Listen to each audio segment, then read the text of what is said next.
Selamat pagi dan selamat bertemu dalam kasih Tuhan. Saudara bersuka cita hari ini? Amin, puji Tuhan. Saya lihat senyum saudara ya.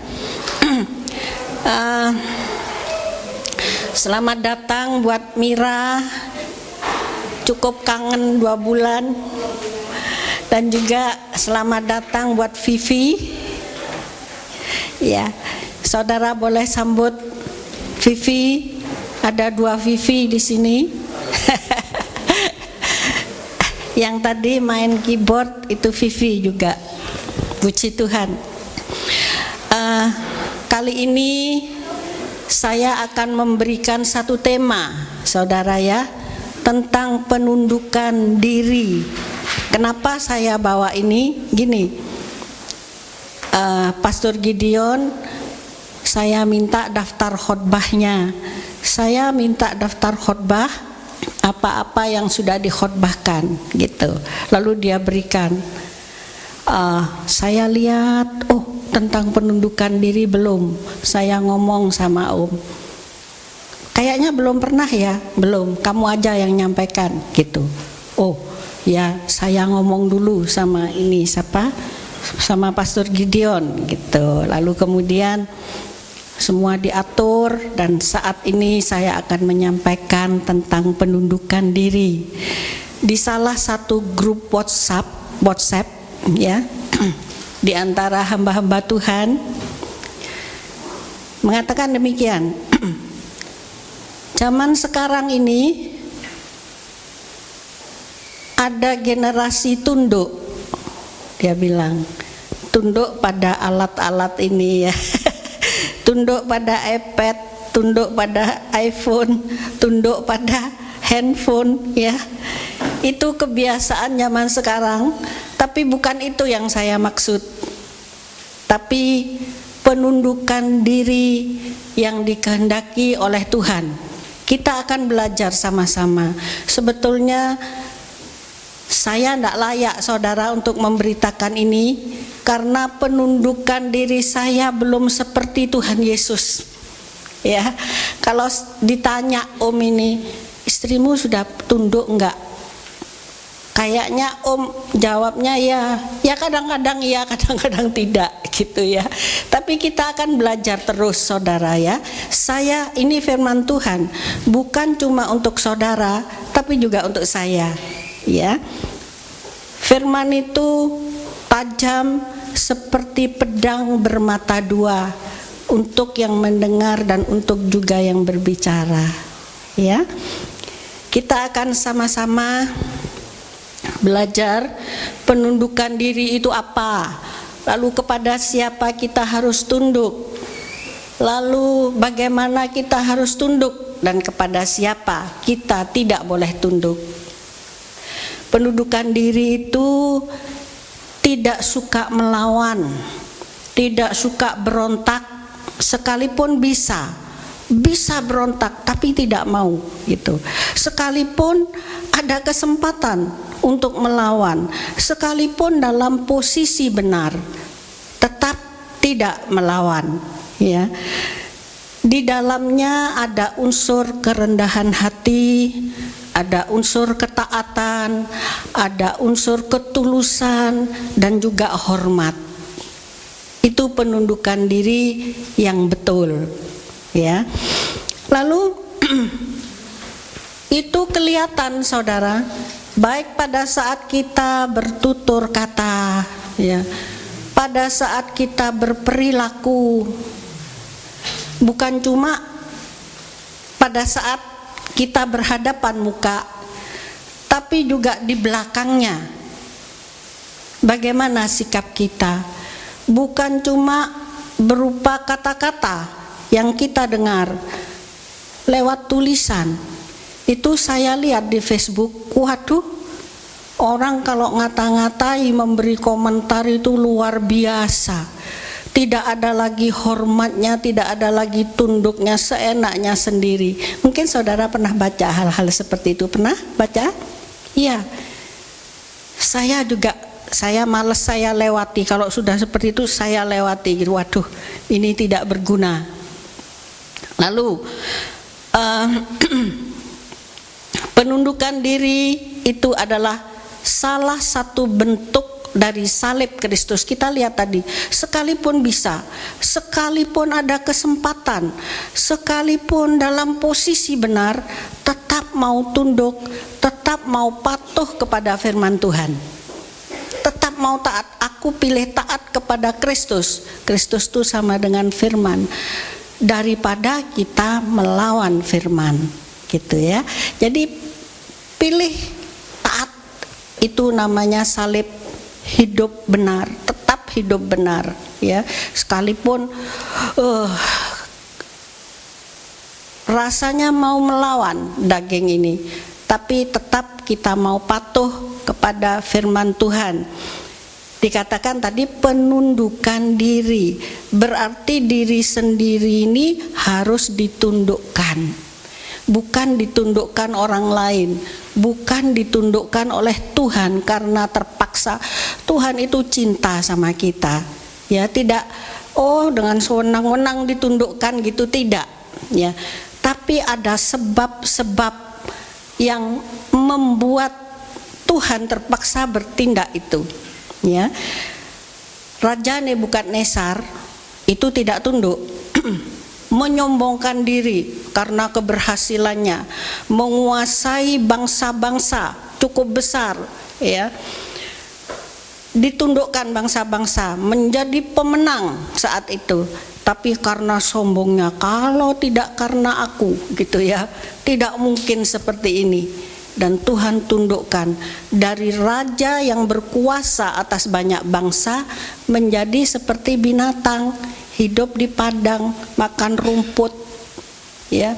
Tapi kemudian ketika dia mengakui Tuhan, iya aku salah, aku mengakui Tuhan, dan kemudian dikembalikan kekuasaannya itu. Kita baca Daniel 5 ayat 20 sampai 21, tolong ditampilkan ayat-ayatnya. Daniel 5 20 sampai 21. Tetapi ketika ia menjadi tinggi hati dan keras kepala, pasti tidak tunduk orang seperti ini, sehingga berlaku terlalu angkuh, maka ia dijatuhkan dari tahta kerajaannya dan kemuliaannya diambil daripadanya. Ia dihalau dari antara manusia dan hatinya menjadi sama seperti hati binatang. Tempat tinggalnya ada di antara keledai hutan, kepadanya diberikan makan rumput seperti kepada lembu, dan tubuhnya basah oleh embun dari langit, sampai ia mengakui bahwa Allah yang maha tinggi berkuasa atas kerajaan manusia dan mengangkat siapa yang dikehendakinya untuk kedudukan itu. Kita lihat saudara ya, Tuhan itu tidak sewenang-wenang bertindak, tapi ada sebab-sebab yang membuat Tuhan menundukkan Nebukadnezar. Itu sudah hukumnya Tuhan. Siapa yang meninggikan diri akan direndahkan, siapa yang merendahkan diri akan diangkat tinggi. Itu hukumnya Tuhan, saudara ya. Jadi penundukan diri itu memang tidak mudah. Tetapi kita orang-orang beriman itu perlu belajar. Saya juga ya. Ini perintah Allah yang harus kita patuhi. Kanak-kanak rohani itu sulit untuk menundukkan diri, seperti anak kecil ini. Anak kecil kalau didisiplinkan itu susah karena tidak mengerti. Kanak-kanak rohani juga begitu, belum banyak mengerti kenapa harus begini, kenapa harus begitu gitu ya. Seperti anak kecil, contohnya ini. Mungkin ibu-ibu ini pernah mendisiplinkan anak di mana harus menaruh sepatu. Berapa kali coba? Ibu-ibu berapa kali mengajari itu? Banyak kali. Sampai bisa. Ya. Sebabnya tidak mengerti faedahnya apa. Ya, merusak pemandangan, baunya tidak sedap ya. Dan juga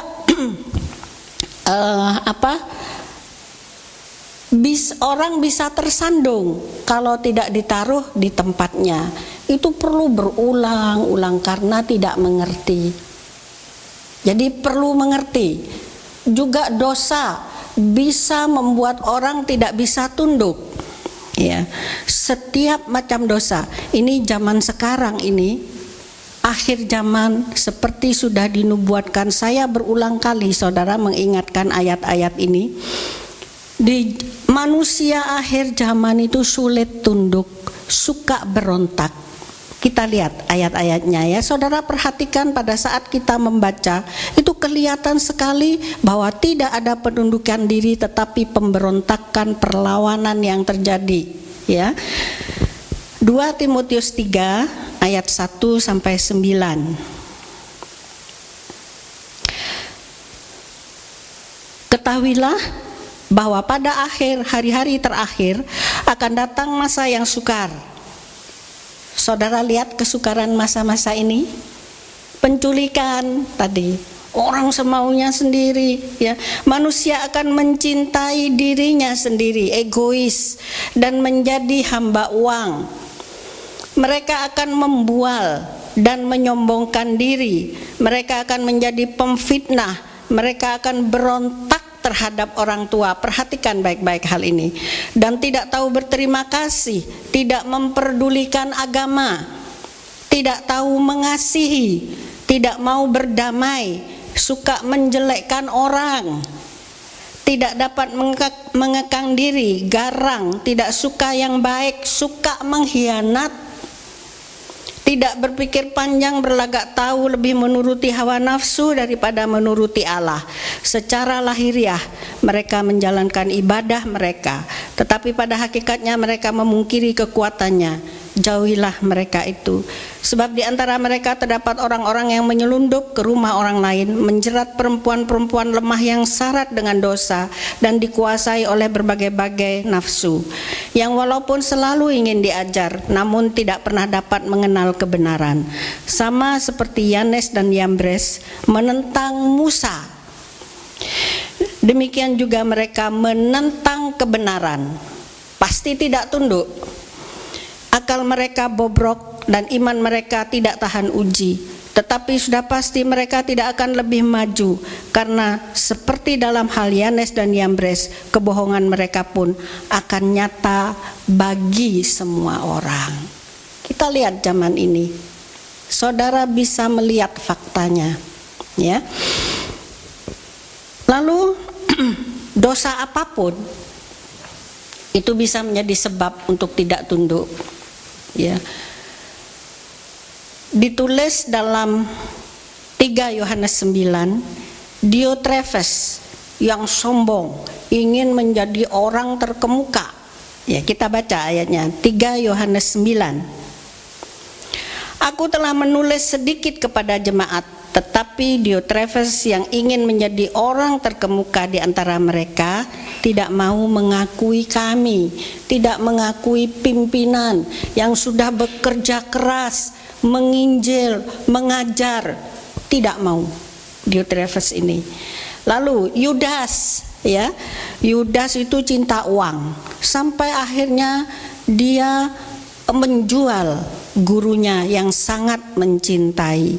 Petrus itu cinta sama gurunya, sangat-sangat cinta, dibela mati-matian. Dia rela mati untuk gurunya, tapi pada akhirnya menyangkal gurunya ya. Jadi dengan kekuatan sendiri kita ini tidak mampu, saudara, tidak mampu untuk mentaati firman Tuhan, juga dalam hal menundukkan diri ini ya. Lalu kepada siapa kita harus tunduk? Ini urutan 1, 2, 3 itu tidak menunjukkan urutan bahwa kepada siapa harus lebih tunduk lebih dulu. Itu cuma sekedar saya beri nomor aja ya. Kecuali yang nomor 1, kepada Allah kita harus tunduk. Kepada perintah-perintahnya kita harus patuh, harus taat ya. Sebab dikatakan tadi penundukan diri itu termasuk di dalamnya kerendahan hati, ketaatan, hormat, ketulusan, ya.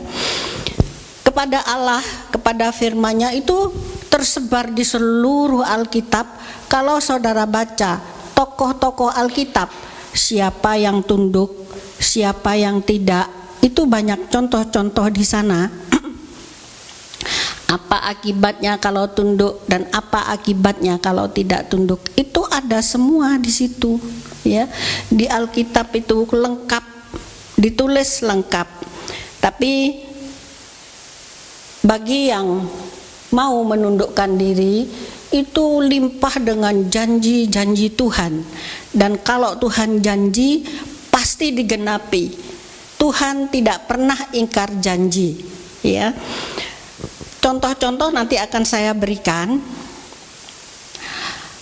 Tapi contoh tentang tema ini, tentang penundukan diri, ya. Kita lihat saudara, beberapa kasus ketidaktundukan itu menyebabkan ditundukkan oleh Allah secara paksa. Tadi ya, seperti anak-anak misalnya, dinasehati dari yang paling halus meningkat terus sampai dihajar, itu karena kasih, ya. Belum juga nanti ini anak kecil atau anak besar, nanti Tuhan yang akan turun tangan lewat peristiwa. Saya sendiri pun pernah mengalami hal-hal seperti itu. Karena ketidaktundukan saya, ketidakpatuhan saya, kemudian Tuhan terpaksa lewat peristiwa yang kemudian menyadarkan saya, dan saya mau patuh akhirnya, ya. Jadi kita lihat kalau sampai dihajar oleh orang tua, pasti orang tua tuh sedih saudara, ya. Tidak ingin sebetulnya berbuat seperti itu, tapi pendisiplinan itu perlu, ya. Mazmur 107 ayat 10 sampai 16. Ini penundukan dari Tuhan, ya. Mazmur 107 ayat 10 sampai 16. Ada orang-orang yang duduk di dalam gelap dan kelam, terkurung dalam sengsara dan besi, karena mereka memberontak terhadap perintah-perintah Allah dan menista nasihat yang maha tinggi. Maka ditundukkannya hati mereka ke dalam kesusahan. Mereka tergelincir dan tidak ada yang menolong. Mereka berseru-seru, maka berseru-serulah mereka kepada Tuhan dalam kesesakan. Tentunya ini dalam pertobatan, ya saudara, berseru-seru karena bertobat, menyesal dengan dosa-dosanya. Dan diselamatkannya lah mereka dari kecemasan mereka. Dibawanya mereka keluar dari dalam gelap dan kelam. Diputuskannya belenggu-belenggu mereka. Biarlah mereka bersyukur kepada Tuhan karena kasih setianya, karena perbuatan-perbuatannya yang ajaib terhadap manusia. Sebab dipecahkannya pintu-pintu tembaga dan dihancurkannya palang-palang pintu besi. Betapa kemurahan Tuhan itu tidak terbatas. Sekalipun sudah berdosa, tapi menyesal, sadar, berseru-seru, kemudian Tuhan angkat kembali. Tuhan tolong kembali, ya. Jadi kita lihat betapa Tuhan itu baik.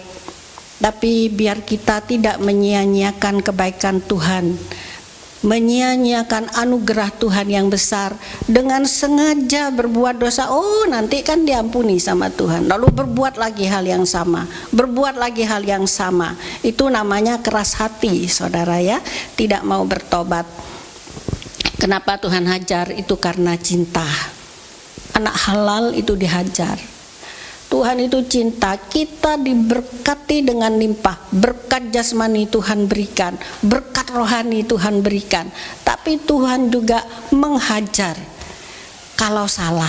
Karena itu cinta. Saya ingat, mungkin pernah saudara mendengar tentang Alex Ness, seorang hamba Tuhan dari Amerika, dari Kanada. Dia tinggal, rumahnya itu di tepi hutan, gitu ya. Tentunya hutan itu banyak beruangnya. Dia menyediakan rotan ya di belakang pintu. Diberi peraturan begini, tidak boleh keluar rumah lewat jam 6 sore. Lalu siapa yang melanggar itu dirotan dengan rotan yang ditaruh di balik pintu itu. Dirotan. Kalau rusak anaknya disuruh membuat lagi. Itu pendisiplinan yang keras. Kenapa? Karena cinta. Papanya tuh cinta. Itu anaknya banyak. Dia cinta tidak mau anaknya dimakan beruang. Kalau sampai melanggar habis. Ya, jadi itu yang dilakukan Tuhan buat kita juga, biar kita juga mengerti pada saat satu peristiwa yang waduh, selidik punya selidik. Memang kesulitan tuh ada dua, satu karena memang itu pencobaan, ujian seperti yang terjadi dalam diri Ayub. Ada yang karena kesalahan.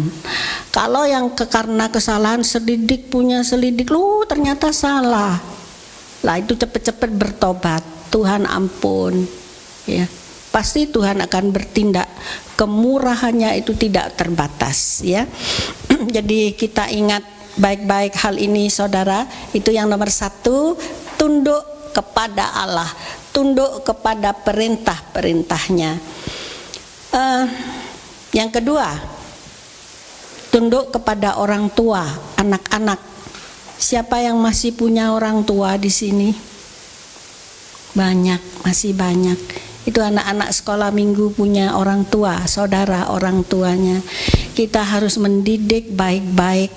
Untuk kita orang tua sendiri harus mendidik anak kita supaya anak kita hormat kepada orang tua. Kalau suami istri ini kompak, bisa bekerja sama dengan baik. Itu kesaksiannya Pastor Gideon minggu lalu, itu baik sekali itu, kena bokem. Masih ingat? Kena bokem karena membantah gitu kan ya. Tentunya sebelumnya sudah dinasehati, pasti tidak tahu-tahu dibokem gitu, tidak. Jadi kalau anak itu tidak hormat kepada mamanya, papanya turun tangan menasehati. Kalau tidak hormat kepada papanya, mamanya menasehati. Ada kerjasama yang baik, ya, kompak. Itu perlu, saudara ya. Jadi kalau lihat waduh lah ngomongnya kok kurang ajar gini, diomongi itu, kamu tidak boleh bersikap gitu kepada papa atau mama, itu namanya kurang ajar. Ya, disebutkan itu, kamu kurang ajar, jangan lagi berbuat itu. Sebelum bogem ini sampai ke mulut. Ya, jadi kita baca ayatnya Efesus 6 1-3. Firman Tuhan itu luar biasa, saudara, lengkap ya. Efesus 6 1-3. Anak-anak, taatilah orang tuamu di dalam Tuhan, sebab inilah yang benar. Hormatilah bapak ibumu. Inilah hukum yang pertama dengan suatu janji. Perhatikan janji Tuhan, supaya kamu menjadi baik dan engkau boleh hidup lama di atas bumi. Itu terjemahan lama yang saya baca dari KJI ya. Jadi Tuhan itu menjanjikan sesuatu yang baik bagi yang taat. Ini yang menghormati orang tua, panjang umur, bukan cuma panjang umur, tapi baik hidupmu. Ya. Hidupmu baik. Kita tahu dalam Keluaran 20 ayat 12, itu dalam Keluaran 20 tuh Musa mendapat hukum Taurat tertulis dalam 2 loh batu.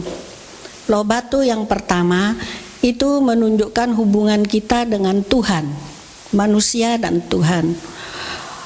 Tidak boleh menyembah berhala, hormatilah Tuhan Allahmu dan sebagainya. Lalu loh batu yang kedua itu hubungan dengan sesama.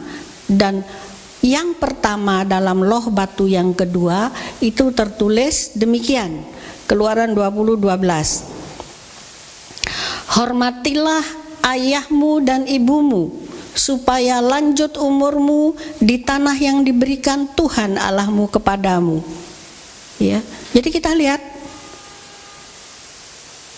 betapa Tuhan itu menjanjikan sesuatu yang baik bagi yang patuh, bagi yang mau taat. Ya, jadi ini penting saudara ya, saudara mengajar anak-anak, kau sudah melawan berontak itu cepat-cepat diatasi, kamu tidak boleh lagi begitu. Tapi beri kesempatan saudara, jangan dititir terus ya. Antara saudara memberi nasihat dan keluarnya ketaatan itu butuh waktu. Kadang-kadang anak tuh masih bergumul di dalam, sama seperti kita saat kita mendengar firman. Iya betul ya, tapi perlu waktu juga untuk taat kepada firman, untuk patuh kepada firman Tuhan itu. Yang terbaik segera taat. Kita sadar dan segera taat itu yang terbaik. Jangan tunda ya. Kalau ditunda mungkin ada akibat-akibat dari ketidaktaatan kita. Ya, jadi kita perlu yang terbaik itu segera taat. Daud itu seorang yang patuh kepada orang tuanya. Pada saat dia disuruh oleh bapaknya, Daud, kamu antar makanan ini kepada kakak-kakakmu. Kakak-kakaknya itu jadi tentaranya Saul. Antar, bawa makanan ini, lalu antar kepada kakakmu. Waktu dia taat ketemu Goliat, ya, itu jadi malapetaka. Goliat buat Saul dan buat bangsa Israel semua ketakutan. Tapi bagi Daud yang itu musuh yang tidak seimbang, Goliat besar, dia kecil, berpakaian perang itu lengkap, pakai perisai, pakai baju sirah, ketopong, ya pakai pedang. Daud tidak bawa apa-apa, ya cuma ambil batu aja. Sangat-sangat tidak seimbang. Goliat sudah dilatih perang, Daud tidak, cuma tukang angon domba ya. Tapi karena imannya Daud ini, karena ketaatannya kepada orang tua, ketemu Goliat, orang lain ketakutan, tapi justru itu menjadi batu pijakan buat Daud untuk ke jenjang yang lebih tinggi. Kita lihat saudara ya. Lalu juga itu yang baik, Absalom anaknya Daud. Wah, ini anak yang durhaka, mau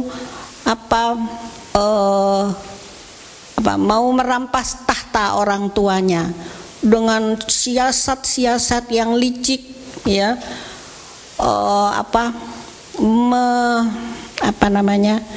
menarik hati, ngambil hati gitu ya, orang-orang bangsa Israel itu. Kamu kalau ada masalah datang aja kepada saya gitu, jangan kepada Daud, Raja Daud gitu ya. Setelah cukup banyak pengikutnya, lalu dia berontak. Dan apa yang terjadi? Akibatnya fatal ya. Daud berpesan kepada tentaranya, jangan kamu bunuh Absalom, dia berharga bagi Daud. Tapi Absalom rambutnya yang bagus panjang itu terlilit di atas pohon, lalu Yoab membunuh dia ya. Itu akibatnya dari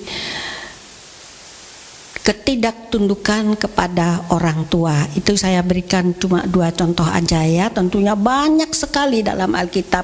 Tergantung di atas pohon, dibunuh oleh Yoab, habis riwayatnya ya. Lalu kemudian ada satu cerita saudara ya. Saya akan bacakan cerita ini, cukup baik. Seorang anak bertengkar dengan ibunya. dan meninggalkan rumah. Saat berjalan tanpa tujuan, ia baru sadar bahwa dia tidak membawa uang sama sekali. Ia lewat di satu kedai mie. Ia lapar dan ingin sekali memesan satu mangkok mie. Ketika pemilik kedai melihat anak itu berdiri cukup lama di depan kedainya, ia bertanya, "Nak, apa engkau mau memesan mie?"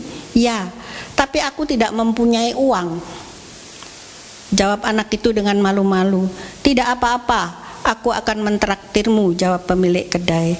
Anak itu segera makan, kemudian air matanya berlinang. "Ada apa, Nak?"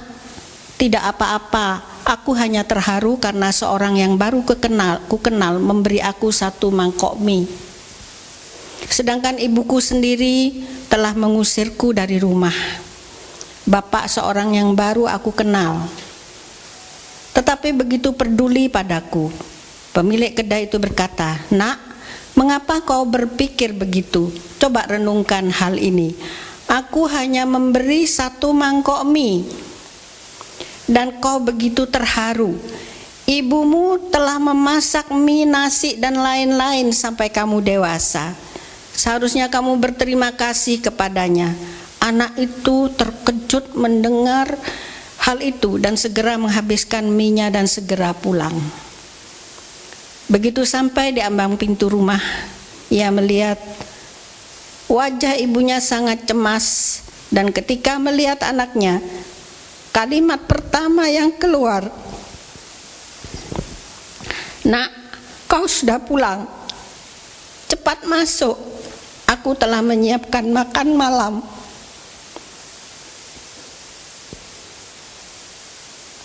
Mendengar hal itu, si anak tidak dapat menahan tangisnya di hadapan ibunya. Kita lihat, saudara, kadang-kadang kita tidak menyadari pada saat didisiplinkan oleh orang tua, wah, papa mama jahat, dan melihat orang lain baik. Ya, kita lihat. Coba saudara renungkan hal ini. Kisah ini sangat menggugah hati saya. Kadang-kadang satu kesalahan membuat kita begitu mudah ini lanjutannya, mudah melupakan kebaikan yang telah kita nikmati tiap hari. Sekali waktu kita mungkin akan berterima kasih kepada orang lain untuk satu pertolongan kecil yang kita terima. Tetapi kepada orang yang sangat dekat dengan kita, kita sering lupa berterima kasih. Lebih-lebih kepada Tuhan yang memberi semua untuk hidup kita. Kita lihat, biar kita semua mengajar baik-baik anak-anak kita untuk patuh kepada orang tua. Kalau sudah terbiasa patuh kepada orang tua, itu keluar juga tidak sulit, saudara. Sudah dilatih di rumah. Ya. Ketiga, kepada pemerintah. Ini penting, saudara. Pemerintah di mana kita tinggal. Sekarang kita tinggal di mana? Di Australia. Kita harus patuh kepada peraturan pemerintah Australia. Ya, karena sebagian kita masih warga negara Indonesia, kita juga harus patuh kepada peraturan pemerintah Indonesia. Pemerintah adalah lembaga yang ditetapkan Allah, sebab di dunia yang tercemar ini kita perlu batasan-batasan tertentu untuk melindungi dari kekacauan dan pelanggaran hukum yang menjadi akibat yang wajar dari dosa. Pemerintah sebagai pelaksana keadilan membatasi kejahatan dengan menghukum pelaku kesalahan dan melindungi yang baik dalam masyarakat.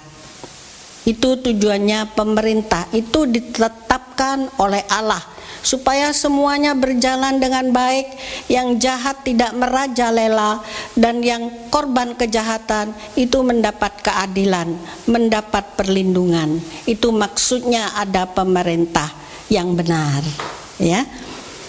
Roma 13 ayat 1 sampai 7. Saudara perhatikan baik-baik ayat-ayat ini, ya. Tiap-tiap orang harus takluk kepada pemerintah. Rom 13 ayat 1 sampai 7. Tiap-tiap orang harus takluk kepada pemerintah yang di atasnya, sebab tidak ada pemerintah yang tidak berasal dari Allah, dan pemerintah-pemerintah yang ada ditetapkan oleh Allah. Sebab itu barang siapa melawan pemerintah, ia melawan ketetapan Allah. Dan siapa melakukannya akan mendatangkan hukuman atas dirinya. Sebab jika seorang berbuat baik, ia tidak usah takut kepada pemerintah, hanya jika ia berbuat jahat. Maukah kamu hidup tanpa takut terhadap pemerintah? Perbuatlah apa yang baik, dan kamu akan beroleh pujian daripadanya. Karena pemerintah adalah hamba Allah untuk kebaikanmu. Tetapi jika engkau berbuat jahat, takutlah akan dia, karena tidak percuma pemerintah menyandang pedang. Pemerintah adalah hamba Allah untuk membalaskan murka Allah atas mereka yang berbuat jahat. Sebab itu kita perlu menaklukkan diri, menundukkan diri, bukan saja oleh karena kemurkaan Allah, tetapi juga oleh karena suara hati kita. Kita punya hati nurani yang bisa membedakan, lebih-lebih kalau sudah dilengkapi dengan firman Tuhan, kita bisa mengerti dengan jelas, ini benar, ini salah, mana yang berkenan kepada Allah, mana yang tidak, ya. 6. Itulah juga sebabnya maka kamu membayar pajak, karena mereka yang mengurus hal itu adalah pelayan-pelayan Allah. Bayarlah kepada semua orang apa yang harus kamu bayar.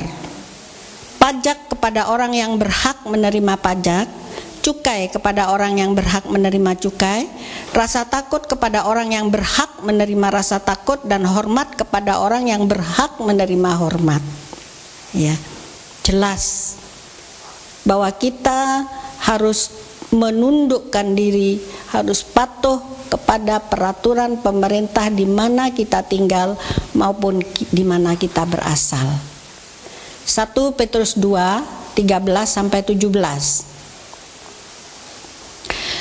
1 Petrus 2 13 sampai 17. Tunduklah karena Allah kepada semua lembaga manusia, baik kepada raja sebagai pemegang kekuasaan yang tertinggi, maupun kepada wali-wali yang diutusnya untuk menghukum orang-orang yang berbuat jahat, dan menghormati orang-orang yang kepicikan, yang kepicikan, orang-orang bodoh. Lalu hiduplah sebagai orang merdeka, dan bukan seperti mereka yang menyalahgunakan kemerdekaan itu untuk menyelubungi kejahatan-kejahatan mereka, tetapi hiduplah sebagai hamba Allah. Hormatilah semua orang, kasihilah saudara-saudaramu, takutlah akan Allah, hormatilah raja. Titus 3 ayat 1 lengkap saudara, ya. Sebab saya tunjukkan semua ayat-ayatnya supaya saudara mengerti kebenaran. Titus 3 ayat 1. Ingatlah mereka ini orang-orang di Pulau Kreta yang seperti binatang buas dikatakan, ya, sulit untuk ikut semaunya sendiri gitu. Sampai Titus ini diutus ke Pulau Kreta oleh Paulus untuk memperbaiki mereka. Ingatkanlah mereka supaya mereka tunduk kepada pemerintah dan orang-orang yang berkuasa, taat dan siap untuk melakukan setiap pekerjaan yang baik.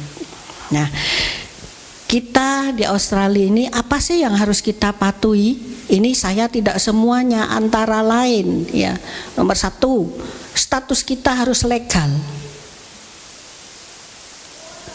PR, TR bagi yang menetap atau yang sudah berkewarganegaraan citizen, atau yang sekolah visa student, ya, itu harus ada.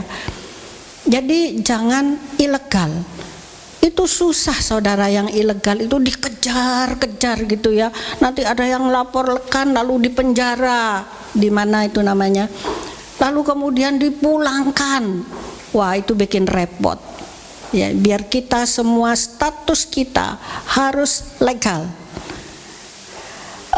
Yang bekerja harus punya visa kerja. Kerja student 20 jam itu harus dipatuhi. Ya.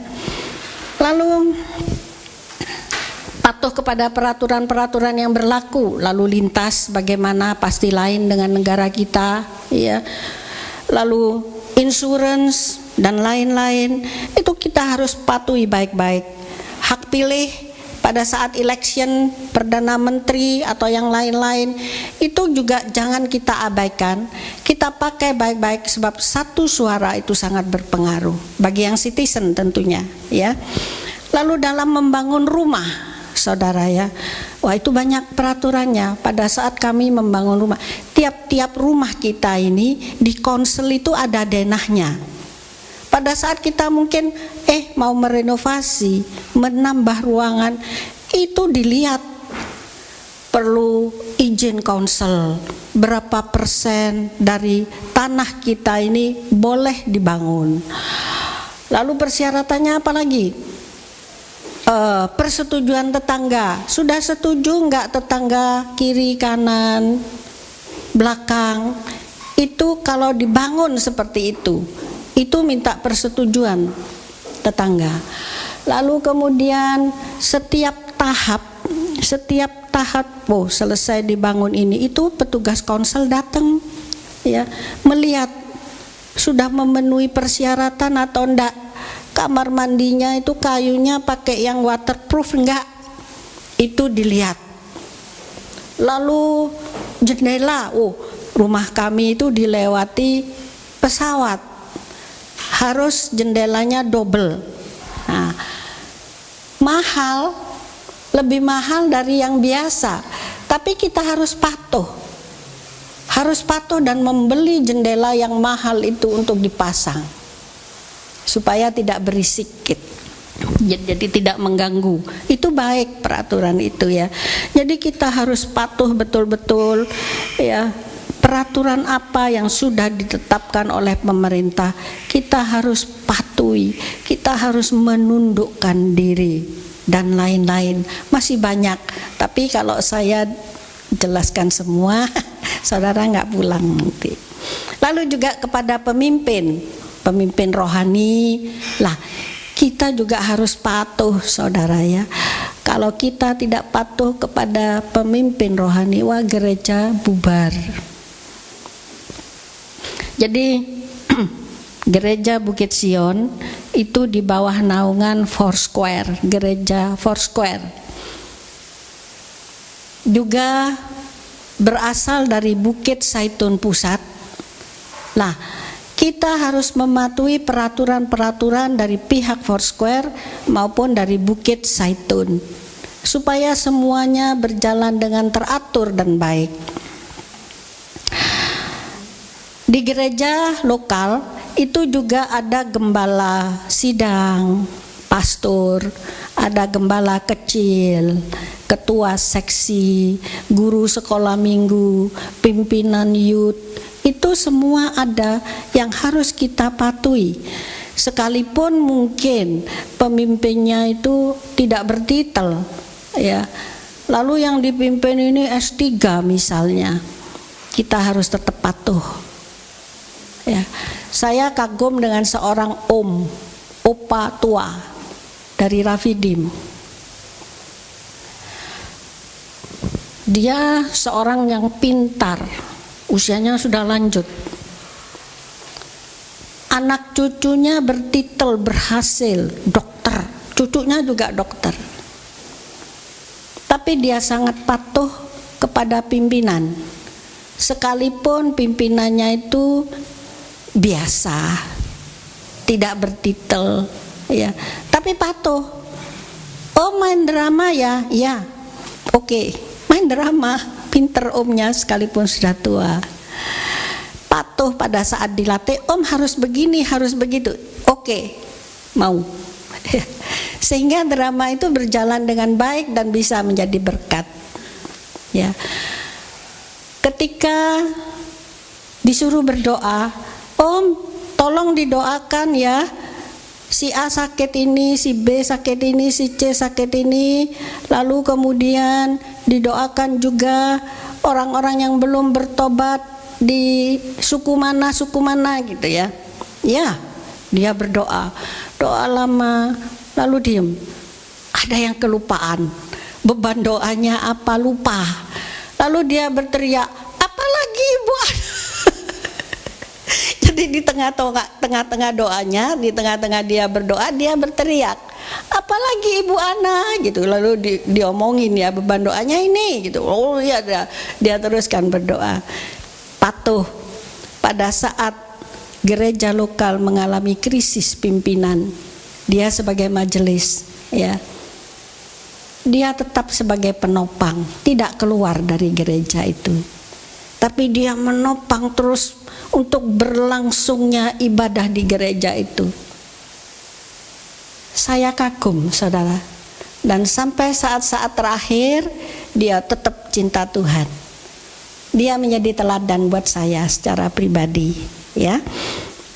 Jadi beliau tunduk kepada otoritas, juga kepada pemimpin dalam dunia sekuler. Saudara bekerja di dunia, sulit untuk mencari pimpinan yang yang dari gereja, orang rohani, orang Kristen gitu. Tidak, sulit untuk itu. Kita bekerja di dunia sekuler, punya pimpinan. Kita juga harus patuh pada peraturan-peraturan di mana kita bekerja terhadap pemimpin juga. Jam berapa masuk, jam berapa pulang. Ya. Kalau terlambat, ada sanksinya. Kalau bekerja, bekerjalah seperti kepada Tuhan, sekalipun tidak dilihat oleh bos, oleh pimpinan. Bekerjalah dengan baik. Kita ingat bahwa Tuhan di sorga itu melihat apa yang kita perbuat, bukan hanya yang dilihat oleh pimpinan di kantor.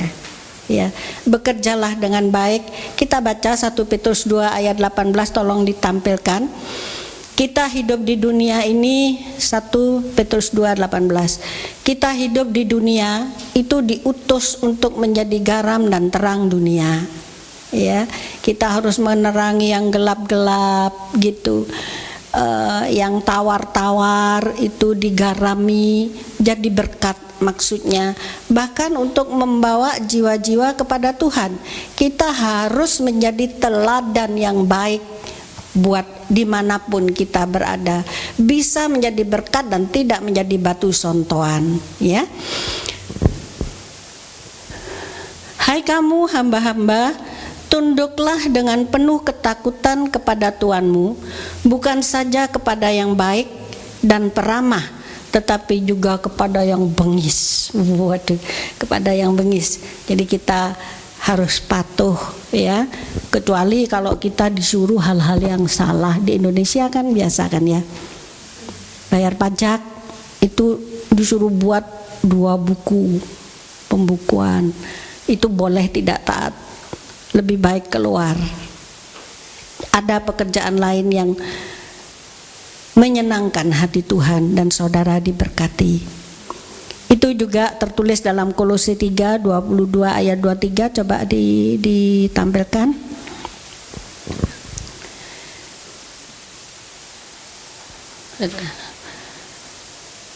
Kolose 3:22-23.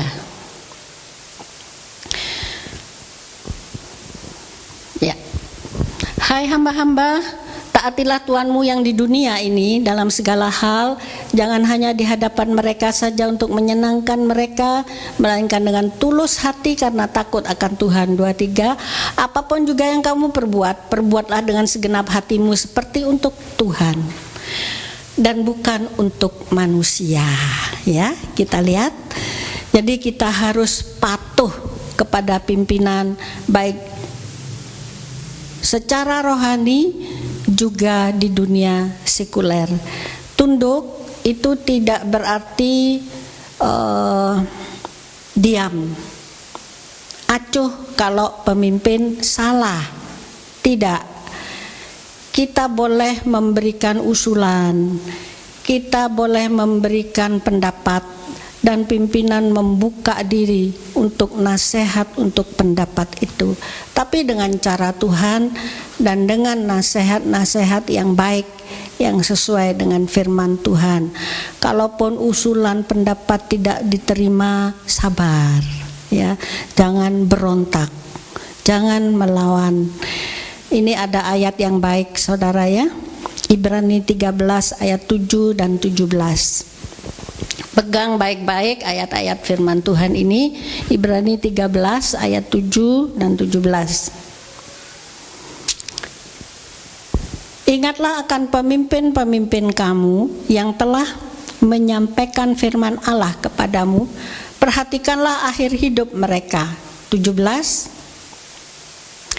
Taatilah pemimpin-pemimpinmu dan tunduklah kepada mereka, sebab mereka berjaga-jaga atas jiwamu sebagai orang-orang yang bertanggung jawab atasmu. Dengan jalan itu mereka akan melakukannya dengan gembira, bukan dengan keluh kesah, sebab hal itu akan membawa keuntungan bagimu. Ya. Pegang baik-baik firman Tuhan ini. Tunduk, hormat, seperti tadi saya katakan, bukan hanya di hadapan pemimpin, di belakang juga saudara harus tetap menghargai pemimpin. Jadi jangan ngerasa nih, waduh abis-abisan ya, waduh pemimpinku gini-gini, lalu satunya nyaut lagi.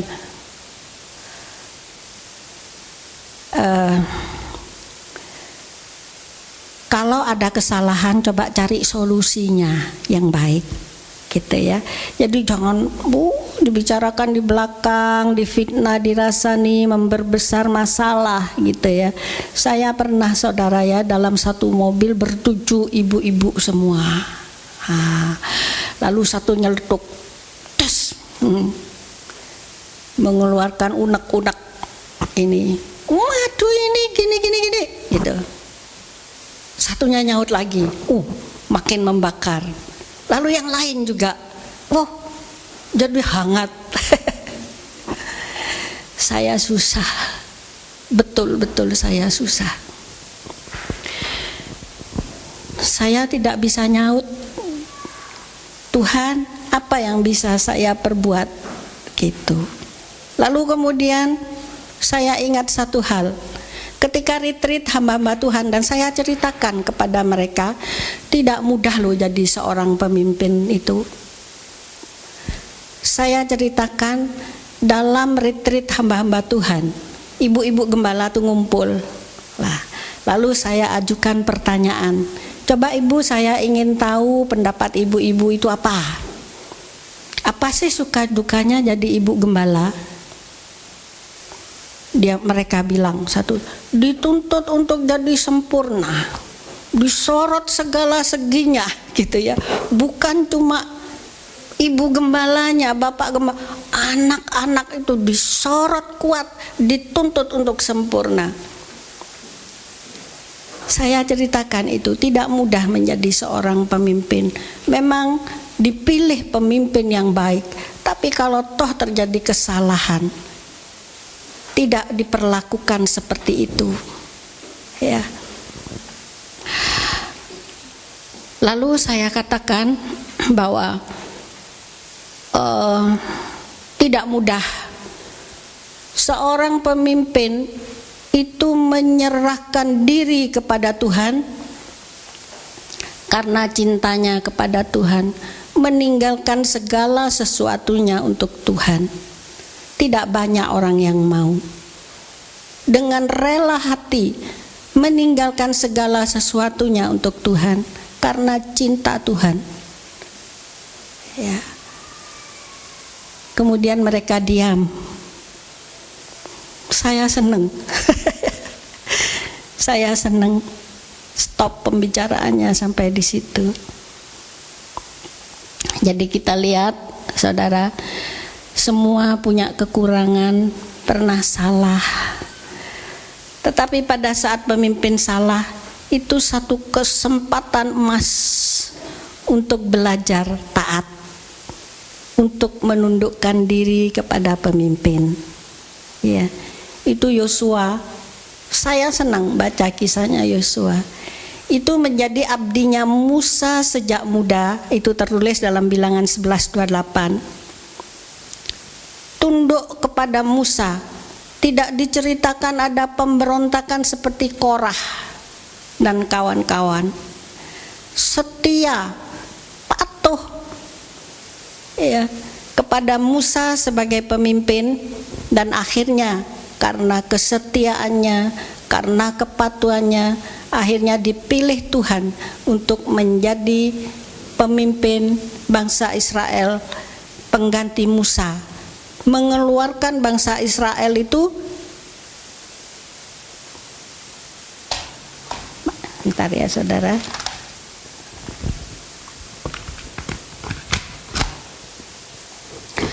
Mengeluarkan bangsa Israel dari Mesir, meneruskan pekerjaan Musa. Jadi kita lihat betapa Yosua itu seorang yang sangat patuh kepada pimpinan. Ya, itu tertulis dalam pilihannya Tuhan terhadap Yosua, tertulis dalam Ulangan 31, 23 dan 34 ayat 9. Kita hormati pemimpin dalam 1 Samuel 2 ayat 30, coba ditampilkan. 1 Samuel 2 ayat 30.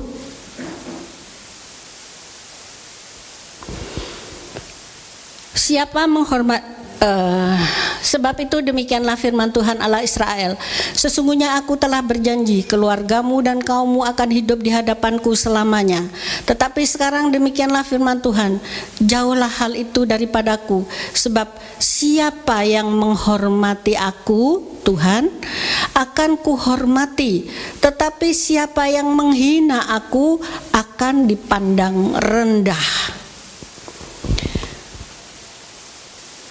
Matius 10 ayat 40, 41 mengatakan demikian. Matius 10, 40 sampai 41. Barang siapa menerima kamu, menerima orang-orang yang diutus, ia menerima aku, Tuhan Yesus.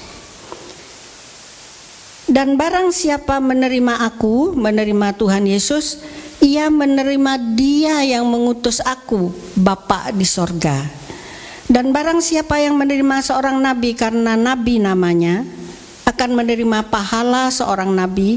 Dan barang siapa menerima seorang benar karena orang benar namanya, akan menerima pahala orang benar.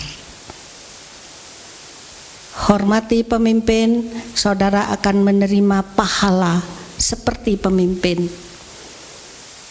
Ini Pak Gideon, Pastor Gideon ngomong, tante enggak ada pembimbingan. Ya, jadi boleh lebih panjang. Soalnya masih banyak saudara, ya. Lalu kepada siapa lagi kita harus tunduk? Istri. Siapa di sini yang istri? Saya juga istri, saudara. Siapa yang istri? Iya, banyak. Iya, calon istri. Ya, istri harus tunduk kepada suami. Yang calon-calon belajar, dengar baik-baik, persiapan. Kita baca ayatnya ya. Ini bukan saya kok yang ngomong, Tuhan. Efesus 5, 22 sampai 25. Hai istri, tunduklah kepada suamimu seperti kepada Tuhan. Saya juga istri. Karena suami adalah kepala istri, sama seperti Kristus adalah kepala jemaat. Dialah yang menyelamatkan tubuh. Karena itu sebagaimana jemaat tunduk kepada Kristus, demikian jugalah istri kepada suami dalam segala sesuatu. Hai suami, ini buat suami saya tambahi supaya adil saudara ya. Hai suami, kasihilah istrimu sebagaimana Kristus telah mengasihi jemaat dan telah menyerahkan dirinya baginya. Wajib tidak bisa ditawar. Istri harus tunduk kepada suami. Ada jenjang yang harus kita ketahui, saudara. Dalam 1 Korintus 11 ayat 3, ya, Allah Bapa itu kepalanya Kristus, Kristus kepalanya suami, suami kepalanya perempuan. Coba kita baca, ya. Laki-laki, bukan suami, laki-laki. 1 Korintus 11 ayat 3. Tetapi aku mau supaya kamu mengetahui hal ini, yaitu kepala dari tiap laki-laki adalah Kristus, kepala dari perempuan ialah laki-laki, dan kepala dari Kristus ialah Allah.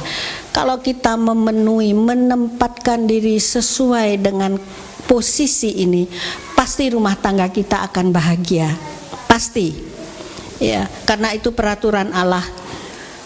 Itu tertulis juga dalam 1 Petrus 3 ayat 11, agar istri itu tunduk kepada suami. Kolose 3 18 19 itu juga ada ayatnya. Saudara baca sendiri di rumah. Jadi kita harus mengerti susunan yang benar, bahwa suami itu kepala, istri itu tubuh. Jangan dibalik. Kalau dibalik akrobat, saudara, ya, jungkir balik. Seorang suami ngomong gini tentang istrinya, ya, dia bilang, wah, istri saya tuh kalau suruh tunduk itu ngomongnya gini, siapa dulu dong kamu, ya. Firman Tuhan tidak mengatakan kalau istri suaminya baik baru tunduk, kalau suaminya kuat dempal gitu boleh, bisa tunduk, kalau suaminya berwibawa tunduk, punya latar belakang yang baik bisa tunduk, banyak uang bisa tunduk. Firman Tuhan tidak berbicara gitu, tetapi firman Tuhan mengatakan sekalipun suamimu melawan firman, tetap tunduk, saudara. Berat gak sih buat istri-istri? Berat? Kita baca ayatnya, 1 Petrus 3 ayat yang ke-11. Demikian juga kamu, hai istri-istri, tunduklah kepada suamimu, supaya jika ada di antara mereka yang tidak taat kepada firman, mereka juga tanpa perkataan dimenangkan oleh kelakuan istrinya. Kalau tanpa perkataan, apa ngerti toh suaminya itu kalau salah? Bisa, saudara. Asal saudara ambil bagian saudara sebagai istri, menempatkan diri sebagai tubuh, tidak menempatkan diri sebagai kepala. Jadi tunduk. Kalau kita taat kepada firman Tuhan, itu janji Tuhan akan digenapi. Suami yang salah, ini ada seorang istri yang gini, saudara, ya. Suaminya lihat blue film, istrinya tidak ngerti, nggak ngerti kalau suaminya tuh lihat blue film. Ya, tiba-tiba nyeletuk dari mulut, apa yang kamu lihat? Tiba-tiba, apa yang kamu lihat? Ngaku, ya aku lihat blue film. Jadi tidak usah kita seperti menyelidik keterlaluan gitu. Serahkan kepada Tuhan, kita hanya berdoa, Tuhan berikan hati yang takut akan Kau kepada suamiku. Banyak latihan-latihan yang bisa kita buat. Jadi tidak melawan dengan sepatah kata. Mungkin ada yang seperti Deborah. Wah, Deborah ini hakim Israel, hebat. Mungkin suaminya tidak sehebat itu. Tapi istri-istri yang seperti Deborah, yang lebih menonjol dari suaminya, itu juga harus tetap tunduk, ya. Harus tetap tunduk kepada suami, menempatkan diri sebagai tubuh, bukan sebagai kepala. Tidak berarti menyetujui dosanya, tetap kalau berdosa kita nasihati dengan baik, dengan cara Tuhan pada saat yang baik, ya. kita nasihati, berikan masukan, tidak berarti kita membisu, ya, tapi tetap menasihati. Jadi kalau istri ini menempatkan diri sebagaimana mestinya, itu suami yang garang misalnya, itu Tuhan akan pegang hatinya berubah menjadi lemah lembut. Coba saudara buktikan, para istri coba buktikan hal ini. Firman Tuhan tidak pernah salah, ya. Saya katakan firman Tuhan tidak pernah salah. Tuhan akan menyatakan rema pada saat istri berdoa dengan sungguh-sungguh. Berdoa, minta pertolongan Tuhan. Tuhan, aku tidak sanggup, tapi Tuhan akan memberikan pertolongannya. Ya, akan menjamah hati suami yang melawan firman. Ya, Priscilla dan Aquila itu suami istri yang kompak sekali. Memang tidak diceritakan bahwa Priscilla itu seorang istri yang tunduk. Tapi dari hasil pelayanan mereka, saya yakin Priscilla adalah seorang istri yang baik, yang bisa bekerja sama dengan baik dengan suaminya, dan itu perlu penundukan diri, saudara ya. Kelihatan buahnya. Kita baca Rum 16 3-4. Rum 16 3-4. Ini yang KJI saya bacakan, saudara cocokkan dengan yang terjemahan baru. Sampaikanlah salam kepada Priscilla dan Aquila, kawan sekerja saya Paulus di dalam Kristus Yesus, yang sudah menyerahkan leher mereka sendiri karena nyawa saya. Bukan hanya saya yang berterima kasih kepada mereka, tetapi juga semua gereja dari orang-orang kafir. Kita lihat namanya harum, berbuah bagi Tuhan, karena Priscilla dan Aquila ini bisa bekerja sama dengan baik, ya, kompak. Tentunya kita ini bagaimana sih pada prakteknya seorang istri itu tunduk kepada suami? Pada prakteknya gimana? Siapa yang akan memberikan contoh? Siapa yang bisa memberikan contoh? Satu aja. Istri-istri, bagaimana seharusnya istri itu tunduk kepada suami? Siapa? Nggak ada? Mungkin Mira bisa. Aduh. Tidak suka berbantah-bantah, saudara ya. Tidak suka berbantah-bantah. Saya dapat pengalaman tadi pagi. Tapi ini hal-hal kecil. Tapi latihan itu mulai dari yang paling ringan sampai yang paling berat, mulai yang sederhana sampai yang paling kompleks. Banyak latihan itu. Tadi gini, ini yang ringan, ya. Tadi saya kan mau ke toilet. Saya tanya Om tadi pagi, mau ke toilet enggak gitu. Saya izin dulu untuk kasih contoh ini. Enggak gitu ya. Ya udah, saya sendiri ke toilet. Lalu kemudian sebentar saya duduk, aku mau ke toilet. Aku mau ke toilet gitu. Wah, saya berdiri lagi. Saya berdiri lagi, antar lagi ke sana. Gitu. Banyak latihan. Semestinya kan bisa saya ngomel. Tadi kok nggak mau sih? Kan gitu. Ya. Tapi kita tidak suka berbantah-bantah. Mas, tadi ditanya nggak mau. Banyak latihan, saudara. Kadang-kadang di rumah gini ya. Ini yang ringan-ringan saya berikan contoh, tapi ada yang berat. Saya berikan yang ringan. Ini saya habis mengerjakan segala sesuatu gitu ya.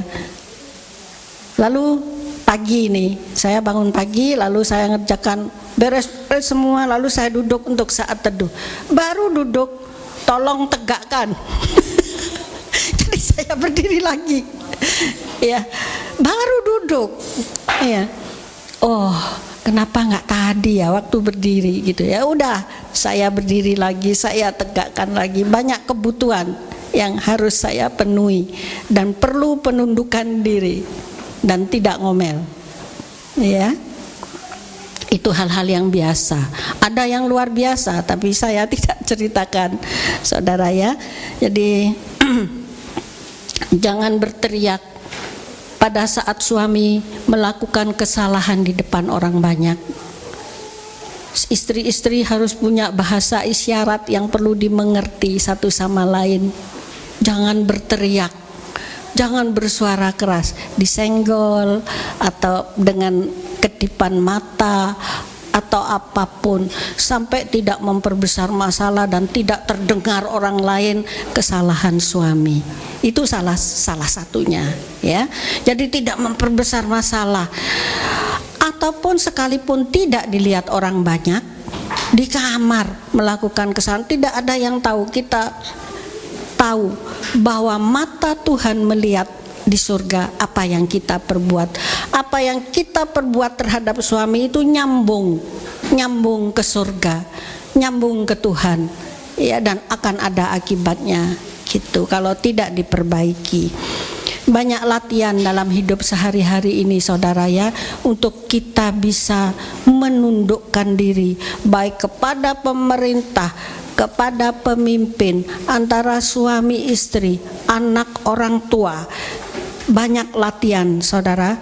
Dan juga jangan lupa kepada orang yang lebih tua ya, saudara perhatikan, kepada orang yang lebih tua saudara juga harus menundukkan diri. Jangan samakan kita berbicara kepada orang yang muda sebaya dengan orang yang lebih tua.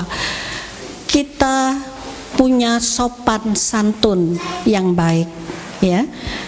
Punya sopan santun baik dalam berbicara, dalam berperilaku. Itu harus sopan di hadapan orang yang lebih tua. Kita baca ayatnya 1 Petrus 5 ayat 5. Demikian jugalah hai kamu orang-orang muda, tunduklah kepada orang-orang yang tua, dan kamu semua rendahkanlah dirimu seorang terhadap yang lain, sebab Allah menentang orang yang congkak tetapi mengasihani orang yang rendah hati. Karena itu rendahkanlah dirimu di bawah tangan yang kuat, supaya kamu ditinggikan pada waktunya. Imamat 19:32 mengatakan, engkau harus bangun berdiri di hadapan orang ubanan, dan engkau harus menaruh hormat kepada orang yang tua, dan engkau harus takut akan Allahmu. Akulah Tuhan. Jelas ya saudara ya. Dalam persekutuan tubuh Kristus juga mungkin kita sebaya gitu ya, tapi saling menundukkan diri satu sama lain. Tidak meninggikan diri, aku pinter, aku hebat, aku kaya dan lain-lain ya. Tapi masing-masing itu punya nilai plus minus, dan kita harus saling menghargai, saling menundukkan diri sama satu sama lain. Kalau masing-masing pihak taat kepada Kristus, taat kepada firman sebagai kepala tubuh, itu semuanya akan ada satu hubungan kasih yang baik di antara persekutuan tubuh Kristus, baik antara pemimpin dan yang dipimpin, suami istri, anak, orang tua, sesama kita. Itu akan ada satu hubungan kasih, dan kita akan kuat melawan iblis ya. Kepada iblis kita dan pengikut-pengikutnya yang mengajarkan ajaran-ajaran sesat, kita tidak perlu taat, justru harus dilawan. Kata Yakobus 4 ayat 7, harus dilawan. Kita punya kuasa, punya otoritas untuk melawan iblis. Jangan berjinak-jinakan dengan kuasa gelap, sekalipun kuasa gelap itu minta ditaati iblis itu. Mungkin syaratnya ringan, makan ayam putih, makan air putih, nasi putih, berendam dalam air semalam, ataupun itu ada anak yang disuruh makan apa? Huruf-huruf dimasukkan dalam pisang lalu disuruh makan. Itu sudah satu ketaatan terhadap iblis. Jangan saudara mau, sekalipun mudah cuma ini aja, tapi jangan berjinak-jinakan dengan kuasa okultisme. Itu akan ada akibatnya. Tapi tolak ya dalam nama Yesus. Iblis takut kepada nama Yesus, tidak kepada yang lain-lain ya. Dan bagaimana kita harus bisa tunduk, bisa menundukkan diri, tentunya perlu penolong. Kita tidak mampu dengan kekuatan saya sendiri. Saya sendiri dengan kekuatan saya tidak mampu. Tapi ada penolong. Roh Kudus itu kita mengerti firman Tuhan, tapi tanpa pertolongan Roh Kudus sulit, saudara. Kita baca ayatnya Yohanes, tolong ditampilkan. Yohanes 14, 16 sampai 18 ini ayat Yohanes sebentar lagi ya saudara, sampai jam 12. Yohanes 14, 16 sampai 18. Aku, Tuhan Yesus, akan minta kepada Bapa, dan Ia akan memberikan kepadamu seorang penolong, Parakletos, yang lain, supaya Ia menyertai kamu selama-lamanya, yaitu Roh kebenaran. Dunia tidak dapat menerima Dia, sebab dunia tidak melihat Dia dan tidak mengenal Dia. Tetapi kamu mengenal Dia, sebab Ia menyertai kamu dan akan diam di dalam kamu. 18. Aku tidak akan meninggalkan kamu sebagai yatim piatu. Aku datang kembali kepadamu. Orfanos, ya, yatim piatu itu orfanos. Tuhan Yesus akan meninggalkan dunia ini. Ini kata-kata Tuhan Yesus kepada murid-muridnya. Tapi aku tidak akan membiarkan kamu sebagai yatim piatu. Akan dikirim oleh Bapa, diminta oleh Tuhan Yesus Parakletos, Roh Kudus, yang namanya Roh Penolong, ya. Saudara, kalau dapat kesulitan, saya masukkan benang ke jarum itu sulit, saudara, dalam usia lanjut. Tapi karena ada penolong, ada alat yang bisa ditusukkan ke lubang itu, lalu jarumnya bisa, benangnya bisa masuk ke lubang yang lebih besar, lalu ditarik. Wah, itu sangat membantu. Ini Roh Kudus ini luar biasa, memimpin kepada segala kebenaran. Kalau Roh Kudus menolong, itu diam di dalam kita. Diam di dalam kita. Dan kalau kita ngomong, Roh Kudus tolong, aku tidak mampu, Roh Kudus akan memberikan pertolongan. Dikatakan bahwa itu roh kebenaran, dan pertolongan Roh Kudus itu pasti tepat, karena Dia adalah roh kebenaran, memimpin sesuai dengan firman Tuhan, dan Dia ada di dalam kita. Setiap saat Dia siap untuk menolong, standby untuk menolong, very present help. Coba saudara, pada saat Tuhan, aku kok sulit toh untuk menundukkan diri, panggil Roh Kudus, Parakletos atau Roh Kudus tolong gitu. Aku nak mampu, ya, aku nak mampu. Tuhan yang akan memberikan kemampuan kepada saudara. Puji Tuhan. Contoh yang sempurna, ini yang terakhir saudara. Contoh yang sempurna itu adalah putra manusia Yesus ketika Dia hidup sebagai manusia di dunia seperti kita.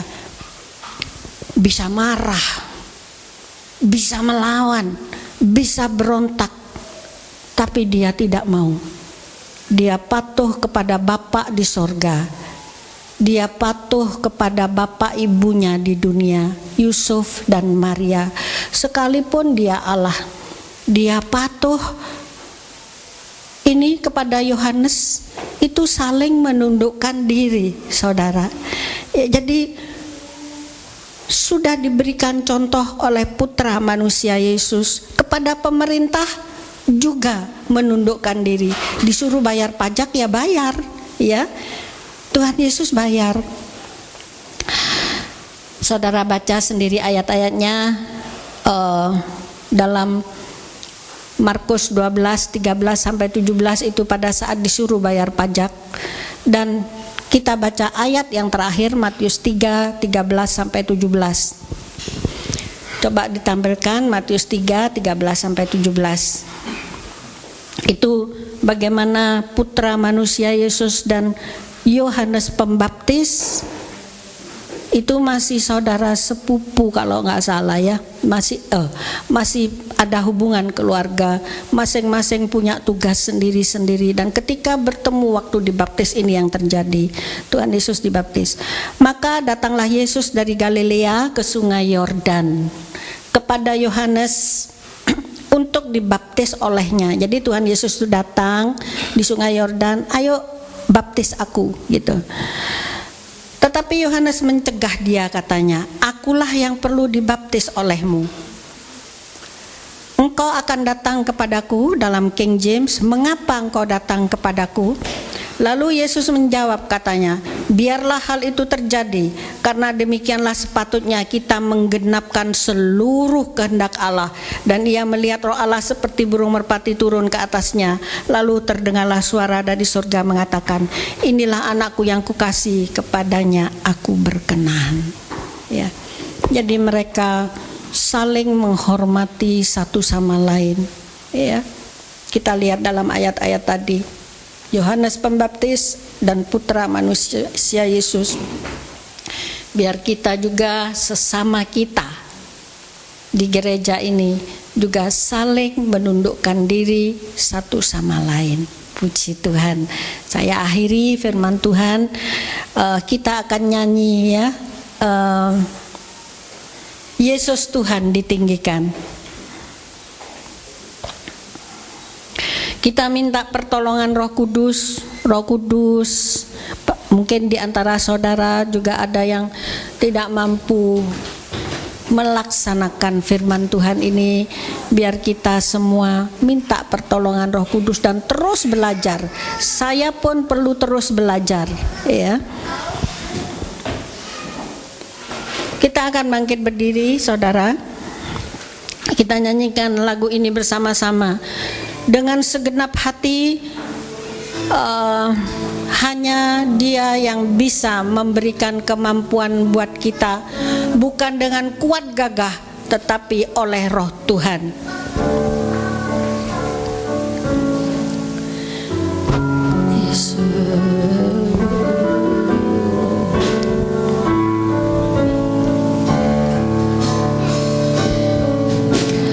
Yesus Tuhan ditinggikan atas segala alam, dimuliakan naik ke surga, berikan Roh Kudusnya. Yesus Tuhan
lagi saya minta Pastor Gideon untuk Kudus, ini hamba-Mu. Roh Kudus, penuhi hamba. Kita sama-sama katakan, datanglah sekarang, datanglah sekarang, penuhi kami dengan kuasa-Mu. Urapi kami Tuhan, urapi kami sekarang ini dengan api. Sekali lagi kita mau katakan, datanglah, datanglah sekarang, penuhi kami dengan kuasa. Urapi kami Tuhan, urapi kami sekarang ini dengan api Roh-Mu, dengan api Roh-Mu Tuhan, dengan api Roh-Mu, dengan api Roh-Mu, dengan api Roh-Mu. Haleluya. Kami undang Engkau dalam hidup kami Tuhan. Lembutkan hati kami Tuhan, lembutkan hati-hati yang keras ini Tuhan. Sikaramaya ramaya ramaya ramaya ramaya ramasi, supaya kami lebih lagi mau tunduk Tuhan akan firman-Mu Tuhan. Sikaramaya ramaya ramasi, kami perlu kuasa-Mu Tuhan. Kami mau melakukan firman-Mu Tuhan. Kami perlu urapan kuasa-Mu Tuhan. Sikaramaya ramaya ramaya ramaya ramaya ramasi. Kami tahu Tuhan, kedagingan kami akan dikalahkan saat kami berjalan dalam pimpinan Roh Kudus. Oh haleluya, oh haleluya, haleluya. Kami tahu Tuhan, yang bisa mengalahkan kedagingan kami adalah kuasa Roh Kudus. Haleluya, haleluya. Sikaramaya ramaya ramase. Kami mau menaklukkan kedagingan kami Tuhan. Kami mau menundukkan diri kami Tuhan. Sikaramaya ramaya ramase. Jesus, Jesus, Jesus, Jesus, we worship you Lord, be glorified. Haleluya, haleluya. Terima kasih Tuhan, terima kasih Tuhan. Mari kita satukan hati kita dalam doa, saudara. Allah Bapa kami dalam kerajaan sorga, kami mengucap syukur Tuhan buat kebenaran firman-Mu yang begitu jelas Tuhan. Engkau mencari anak-anak-Mu yang mau menundukkan diri Tuhan. Tuhan, Tuhan ajari kami Tuhan. Hancurkan keangkuhan hati kami Tuhan. Hancurkan hati-hati kami yang keras Tuhan. Hancurkan hati-hati yang suka memberontak Tuhan. Hancurkan Tuhan sikap-sikap hidup kami yang suka meninggikan diri kami Tuhan. Di dalam nama Tuhan Yesus, kami mau menjadi pelaku-pelaku firman-Mu Tuhan. Kami mau menundukkan diri kami seperti apa yang sudah dijelaskan melalui kebenaran firman-Mu. Mari Tuhan, Kau yang tolong setiap kami Tuhan tanpa terkecuali, supaya kami tidak hanya menjadi pendengar saja Tuhan, tapi kami mau menjadi pelaku firman-Mu. Kami mau menundukkan diri Tuhan seperti yang Engkau mau. Terima kasih Tuhan Yesus. Tuhan berkati hamba-Mu yang sudah menyampaikan kebenaran firman-Mu. Kau pakai makin hari makin memperkenankan Engkau. Kau bukakan lagi kebenaran firman-Mu. Kau yang tambah-tambahin dengan hikmat-Mu, urapan-Mu, kuasa dari tempat yang maha tinggi. Tuhan, kami juga berdoa buat setiap kami yang sudah mendengar, yang sudah menerima kebenaran firman-Mu. Mari Tuhan tolong kami supaya benih-benih firman ini tidak tertinggal di tepi jalan Tuhan, tapi biar ini tertanam dalam tanah hati kami yang paling baik, bertumbuh, berakar dan berbuah untuk kemuliaan nama-Mu. Mulai hari ini Tuhan, kami mau Tuhan melakukan firman-Mu, menundukkan diri kami seperti yang Engkau mau. Terima kasih Tuhan Yesus, terima kasih. Kami serahkan dalam tangan-Mu Tuhan. Kami juga teringat Tuhan buat saudara kami yang sakit Tuhan, buat Cik Ros yang sakit, kami juga mau berdoa Tuhan. Di dalam nama Tuhan Yesus Engkau sanggup menyembuhkan. Juga di antara kami mungkin ada yang mengalami kelemahan tubuh, ada sakit penyakit, kami juga mau berdoa bersama-sama Tuhan. Kami tahu Engkau berkuasa. Di dalam nama Tuhan Yesus, Tuhan sanggup sembuhkan sakit penyakit kami. Kami juga mau secara khusus berdoa buat Tuhan. Tuhan Yesus, kami rindu Tuhan melihat bisa kembali Tuhan melayani seperti dulu Tuhan. Kami rindu Tuhan melihat bisa kuat kembali, sehat Tuhan, melayani kami Tuhan, menyampaikan kebenaran firman-Mu, berdiri di atas mimbar yang sama ini Tuhan. Kami tetap percaya tidak ada yang mustahil bagi Engkau. Engkau berkata kami kalau meminta kami akan mendapat Tuhan. Yang mengetuk akan dibukakan pintu, yang mencari akan mendapatkannya. Pada hari ini kami umat-Mu Tuhan, kami mau sama-sama menyatukan hati kami. Mari saudara, kita sama-sama angkat tangan kita, kita arahkan. Kita mau minta mujizat Tuhan. Kita merindukan Tuhan menyatakan mujizatnya. Kami mau bersama-sama berdoa Tuhan. Engkau tahu kerinduan hati kami Tuhan.